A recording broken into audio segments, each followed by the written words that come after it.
It was a crisp, cold winter day on the island of Sodor. Snow lay thick on the ground. The engines were working extra hard. James was pulling the slow goods train. He had stopped at a signal. Percy pulled up alongside carrying the mail. "Hello, James," said Percy. Then the signal changed to green. "Goodbye, James," whistled Percy, and he was off in a flash. "I was here first," grumbled James. "Why do I have to wait?" "The mail train is more important than slow goods," said his driver. Later, when James stopped for water, Thomas was already in front of him. "I have to go first," said Thomas excitedly. "I am a guaranteed connection." "Everyone has a more important job than me," grumbled James.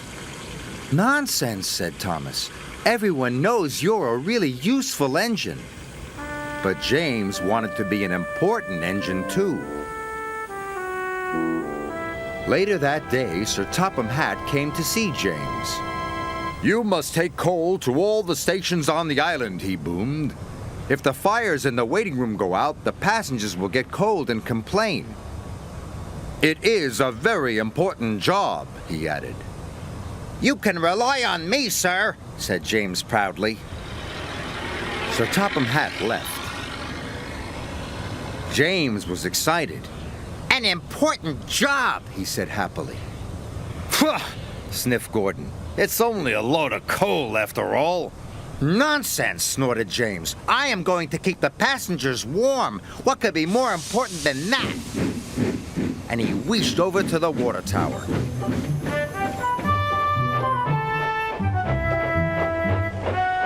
But there was a line at the water tank. "Come on," he steamed impatiently. "I have an important job to do." "Wait your turn, bossy boiler," said Thomas. James felt too important to wait, so he didn't.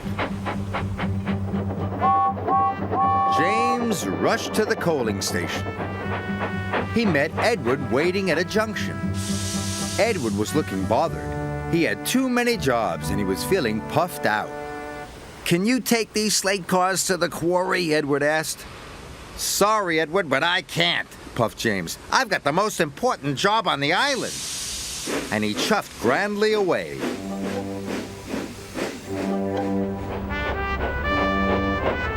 James arrived at the coaling station. He buffered up to the coal cars and was on his way.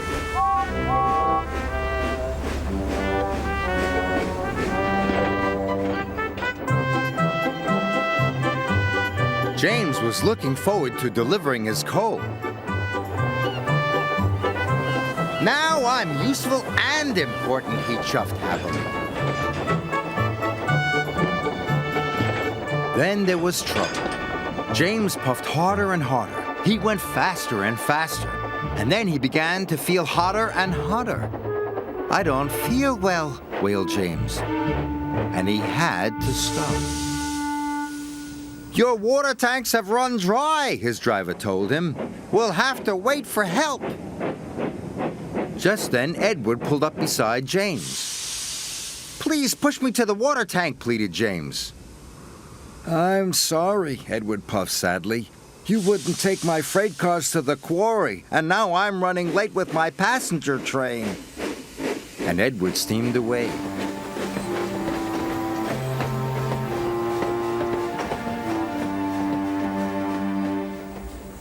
Edward stopped and told the signalman all about James. The signalman telephoned for help, and soon Salty was on his way. He pulled up alongside James. "Why didn't you fill up with water this morning, matey?"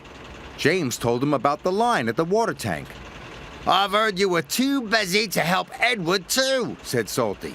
"I was in a hurry," protested James. "Mine is the most important job on the island." "No job is more important than helping another engine," said Salty firmly. And deep down in his boiler, James knew Salty was right. Thanks to Salty, James's water tank was soon filled and he was well on his way. He knew he had to make up for lost time. Then James saw Diesel up ahead. He had broken down and looked unhappy. James wanted to tease him, but then he remembered what Salty had said. "No job is more important than helping another engine," he said to himself. "And even Diesel is an engine." "Come on, Diesel. I'll push you back to the sheds."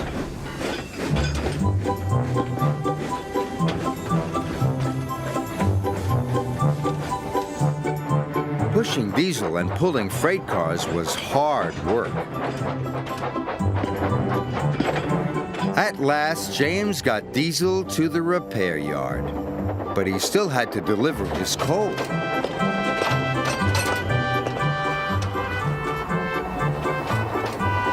The wind blew, and it was getting colder by the minute. James steamed all over the island delivering coal to the station waiting rooms. Everyone was pleased to see James. Thanks to him, they were all kept toasty warm. The next morning, Sir Topham Hatt came to see James.